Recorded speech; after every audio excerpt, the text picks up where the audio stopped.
Cut the head in half. Have your halves. Cut these pieces into smaller pieces.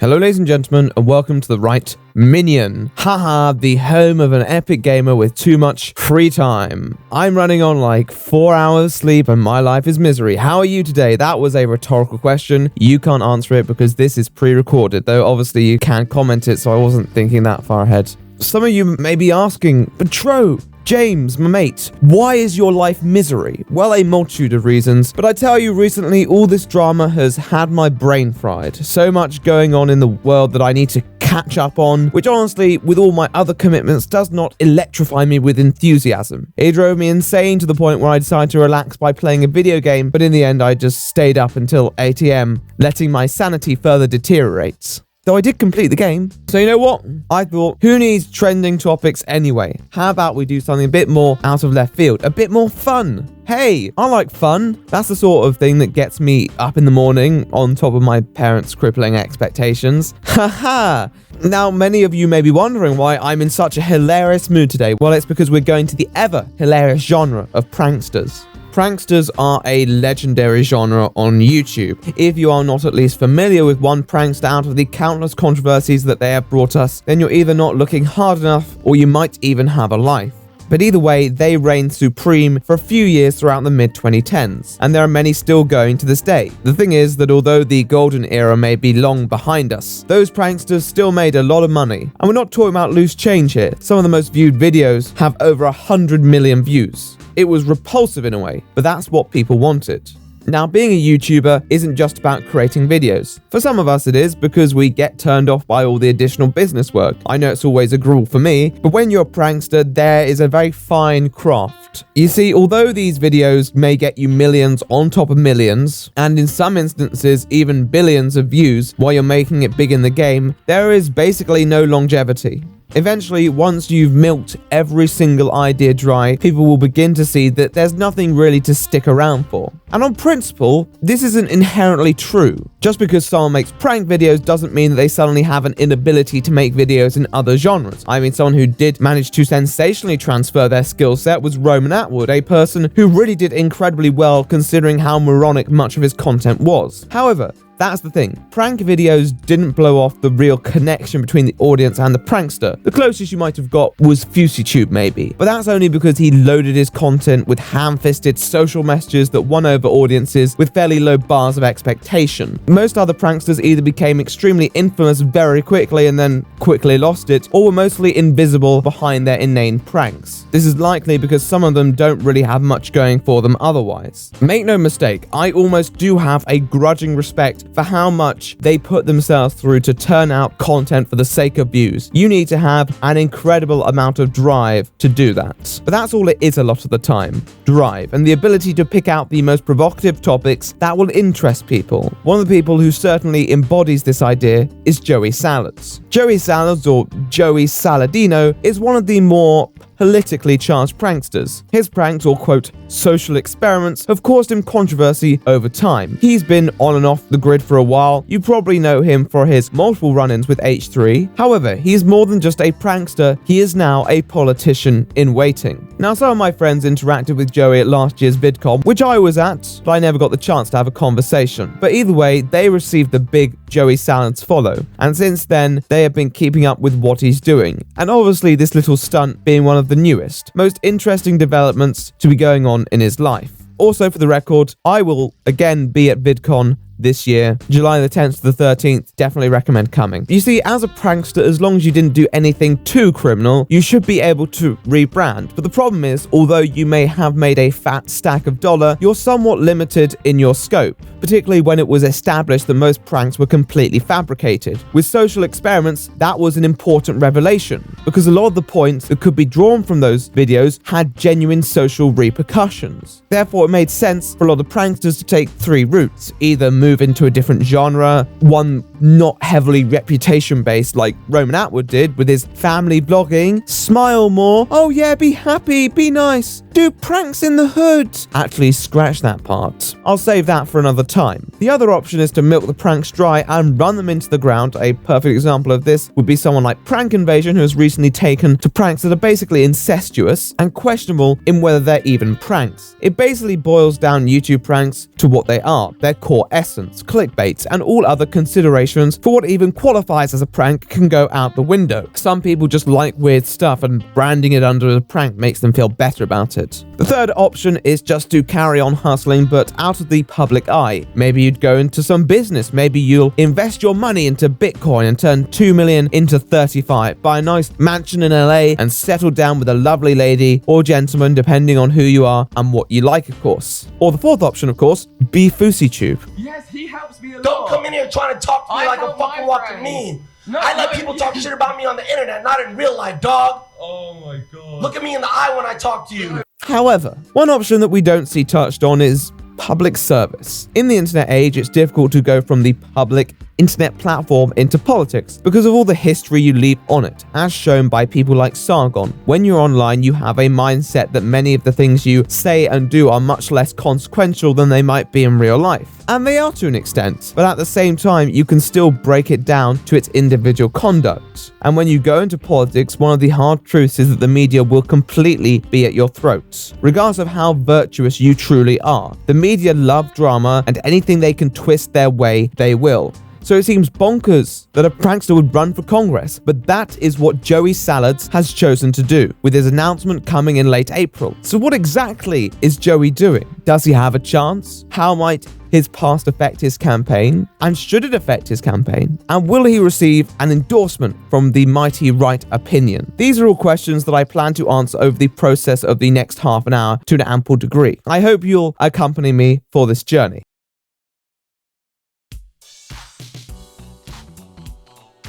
So yeah, this is Joey Saladino. As said, many people probably know him for his pranks, but we'll be discussing them very soon. Let's lay down the basic facts. Let's have a look at his biography and see if we can get to know him as a person, because that's what matters, isn't it? Now, looking at his bios, it's clear that either the authors of the pages have a deep adoration for our macho hero here, or that he might just have had a hand in creating these bios. Famous birthdays credit him as the video creating phenomenon on YouTube, who is known for creating funny prank videos. Such a great sentence. And Heightline are even more flattering, branding Joey as a household name, known for uploading mind-blowing social media experiments and pranks. So what is beyond the aggrandizing, and what do we actually know? Well, Joey was born in Staten Island in the suburb of New York. I like how they had to clarify that makes him part of the US. Clearly they know Joey's demographic well. He grew up, attended a Catholic school, he proceeded to college, he became a pizza delivery boy, a fairly ordinary life of a guy from a New York borough. However, Joseph had bigger dreams and quickly transferred from pizza delivery boy to the humor delivery boy. You see what they did there? Hey, life is suffering. So basically, Joey's catchphrase is "it's bashing time," which obviously calls back to the fact that he loves a good wank. I jest.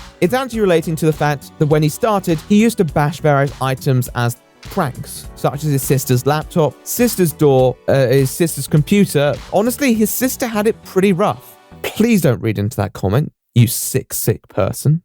I know what you're thinking. That's disgusting. Shame on you. That's not how I meant it. Leave comments below on what I should bash next, and maybe I'll pick one. This is the first content that he gained traction from. There was information about a speech he did regarding the deteriorations of social values allegedly going viral, but I cannot find that. I wish I could. He gradually moved towards more mainstream pranks and obviously into the content that he became infamous for. This content was rather typical of the prankster comedy around then. Cheap clickbait, hijinks, huge reaction, not exactly what I'd brand as funny, but hey, comedy is subjective. Now, in defense of this article's rather slanted tone, it does highlight that Mr. Saladino's YouTube career has been ridden with pitfalls, particularly relating to some of his more distasteful pranks. As noted here, there are 3 that receive a bit more attention than the others, though there's more to discuss later, are the Muslim versus Christian terror video, the transgender person in women's bathroom, and the infamous Trump car. They're not just controversial because they're provocative topics, they're controversial because they are actually terrible. Let's start with the Muslim/Christian one, which basically presents an imminent terror threat. Now, if we set aside the fact that this is almost certainly fake, one of the biggest issues is that the Muslim is dressed in such stereotypically Arab clothing that it falsely pushes a pretense that Islamic terrorism can be identified by fashion choice. It also doesn't help that the person acting as the Muslim ran in a much more aggressive fashion and moved with much greater intent. This video was actually removed at the start of 2019 for violating YouTube's terms of service.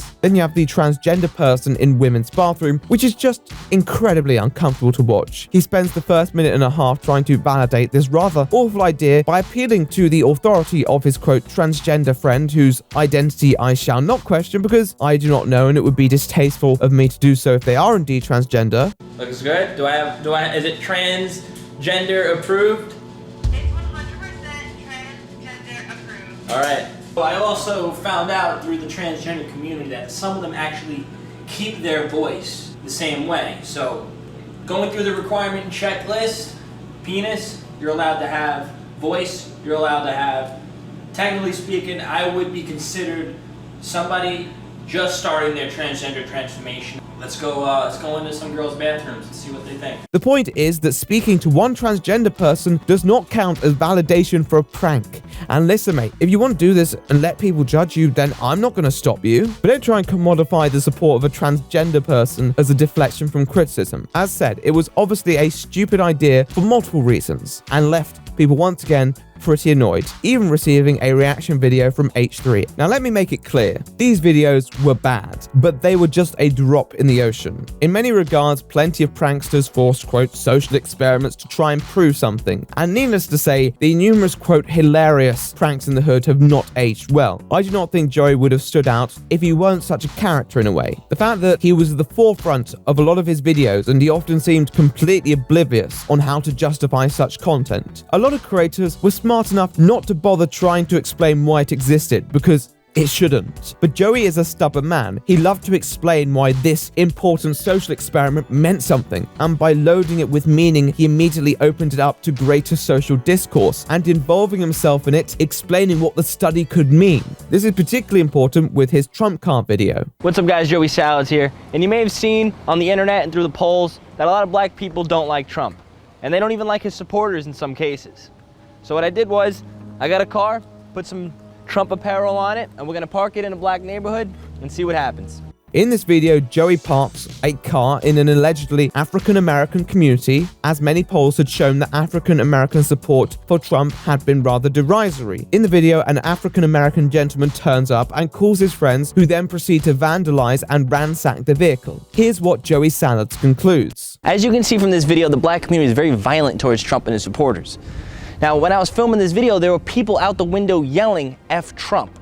And after filming, I talked to some of the spectators who were black and said that they did low-key support Trump, but they're afraid of the backlash from their community. This is in a way what makes him stand out, because although many pranksters went into the hood to conduct their pranks in a rather insensitive fashion, many of them acted in a provocative way that would justify reaction from anyone, such as stepping on shoes or running at them, or stating some provocative slang with double meaning. Joey's initial action of parking a car with Trump logos on it is not inherently provocative, and therefore the implication about communities was much more politically inflammatory. And given that it was fake, many people rightfully called him out for it. The dangerous stereotypes that could have been enforced were quite concerning.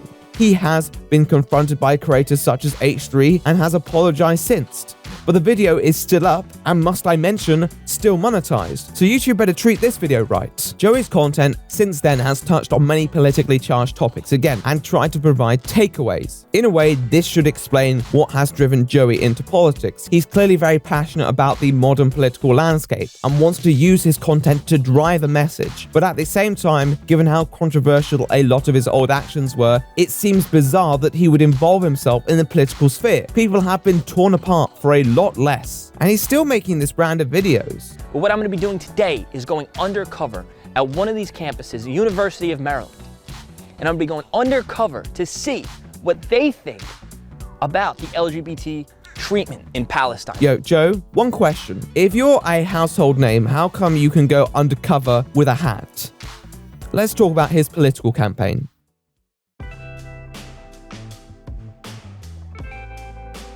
In case it isn't clear yet, Joey is a Republican. He registered as a candidate in New York's 11th District on April the 30th. Now, for those who wonder what the hell the 11th District means, don't worry guys, I've got your back. I'll explain in a bit, but for now we should really try and nail down what sort of platform Joey is running on. Now, like any person who's running for Congress, Joey has a page with all his political positions on it. As comprehensive as ever, he covers 5 issues: economics, the seawall, immigration, New York, and national defense. Now, I'm not going to go into details as I feel that would be unnecessary. As always, I leave my links in the pinned comment if you want to read more into it. He seems to come across as a rather traditional Republican with a local populist streak, saying that he'll fight the current mayor, Bill de Blasio's, quote, Ivy League tyranny. Ooh. That's rhetoric. Essentially, as New York's 11th District covers Joey's birthplace in Staten Island is often considered the, quote, forgotten borough. Joey's slogan is forgotten no more. It's a tactic commonly used by many people, particularly when these elections cover rather local areas. A lot of problems that people encounter will be local, or at least feel local, even if they derive from something more national. When you see where you grew up deteriorating and just wish it would be like it was 10 years ago, that's a potent feeling that resonates with a lot of people. So it's understandable why Joey would adopt such a narrative. So the reason why I'm running for Congress is because I am sick and tired of seeing Staten Island and the New York City Republicans that get tossed to the side when it comes to policy in that state, in that city, and even up to the federal level. Too many times is the voice of Staten Island and South Brooklyn completely ignored by de Blasio and the other Democrats in the city. This was from his announcement video, which certainly contained some entertaining statements. I want to start a revolution. I want to start an ideological war against Democrats. Not a physical one, a figurative one. What? We need to fight back with facts. We need to fight back with raising our voices. We need to fight back with our influence. The new generation will come up and they will start voting Democrat.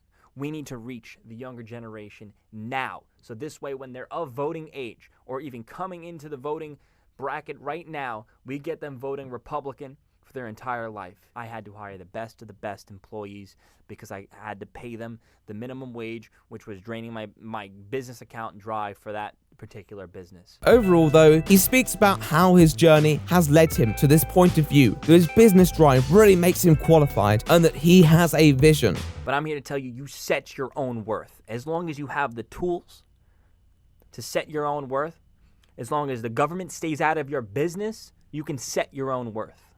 And I want to get that message across to the youth growing up, to let them know anything's possible as long as they set their mind to it. If you're growing up in the ghetto, you can, if you set your mind to a specific goal and you work towards it every day, you have the internet now. You have the source of the knowledge of the world at the palm of your hands where you can actually teach yourself anything you want. His campaign has been interesting, mostly running on social media. Alongside his prank channel, he has a personal channel, which is much more opinion-based, but basically just mocking a lot of political mishaps, particularly relating to Democrats. She was pandering. She was nervous, or like She was she didn't know what the because fuck. I think she's she's not being honest with herself, and I think she's trying to pander. It's like when Hillary Clinton was like, I put hot sauce on everything. Yeah, sure. And that's what she was doing, because she's trying to pander to the minority. It's fairly uneventful, but you do get to see more of his views. One of the things that Joey constantly faces down are the allegations that he's not informed to speak on certain issues, or that he's against a demographic. He often responds, much like his appeal to his transgender friend, to an appeal to the relevant demographic. For example, Saladino alleged his Democratic opponent, I assume Max Rose in this instance, the current representative of the district, alluded to the fact that Joey mocked the disabled. Joey's response was, look at my disabled friend.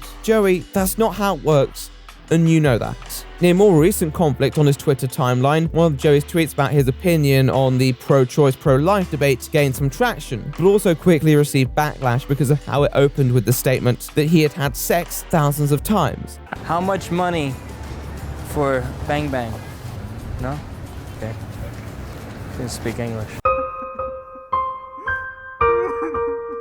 Now, I'm not here to question whether he has had sex thousands of times, particularly given his Chad-like features, but this braggadocious way to open up a statement on a serious political discourse rightfully attracted mockery. When people mocked him, he turned it on them by saying, oh, I'm sorry, what's wrong with having sex? Now, of course, he could just be using it as an example of experience, but equally, aside from being a rather invalid point, having sex does not give you experience to speak on these issues. He must have known how his statement would have been interpreted. After telling people that they should be having sex or they're just sad, he remembers that one of his key voter demographics are devout Christians who wait until marriage, and promptly backtracks on that point. To finish this off, he then appealed to his girlfriend, who provided a woman's perspective on the issue.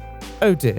From a girl's perspective, I want to know, maybe it's not your perspective, maybe it's a perspective of people that you know. Yeah. Their thoughts on abortion and the selfishness that goes through their heads when thinking about abortion.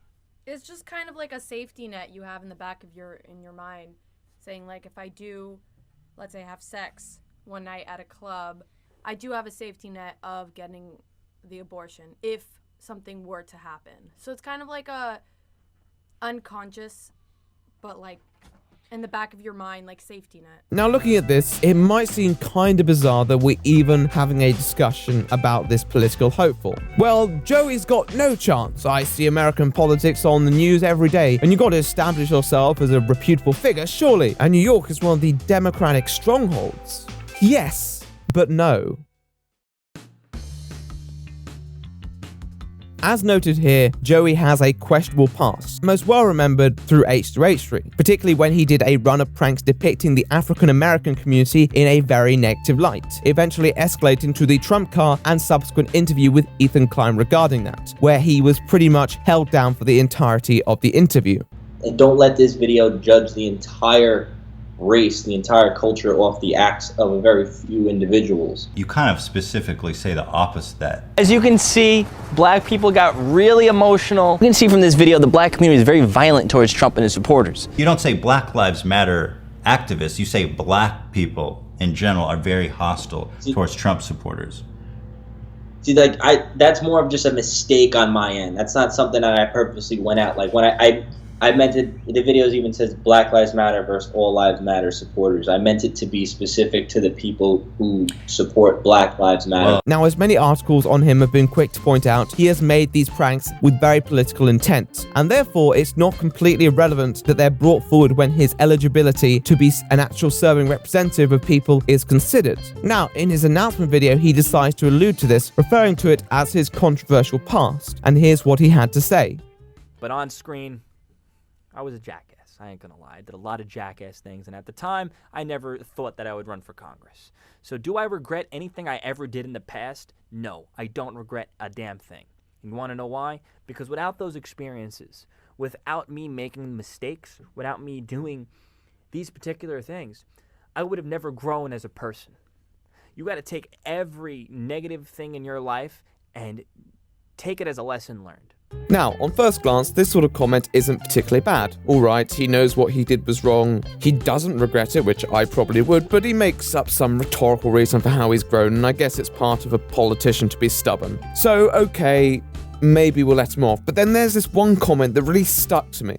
I was a jackass. I ain't gonna lie. I did a lot of jackass things, and at the time, I never thought that I would run for Congress. At the time, he never knew he'd be running for Congress, which to me is a bemusing statement to make. You have the platform right there in that moment to make a sincere apology, and instead we got, well, if I known I'd run for Congress in the future, I'd never have done it, implying that he wouldn't feel the same if he wasn't running for Congress. It's just such a terrible arrangement of words, and it perfectly encapsulates the issue with Joey Salads. I know I said at the start we don't think about consequences sometimes when we're online, but that's not how you express it. Joey Salads has such a surface level understanding of many of the concepts that most people resonate with. When you make an apology, you have to understand why you're apologizing, or else even if it was an error, even if it was a misinformed call, you're prone to making the exact same mistake again because you're demonstrating that you don't understand why you made that mistake in the first place. You have to understand the harm that it creates, not say, oh, I'm sorry guys, please vote for me, I didn't realize I'd be running for a job, where understanding much of the social tensions is key. Joey Salads mindlessly exploited those social tensions for personal gain, which is hard to look past, so he has to do better.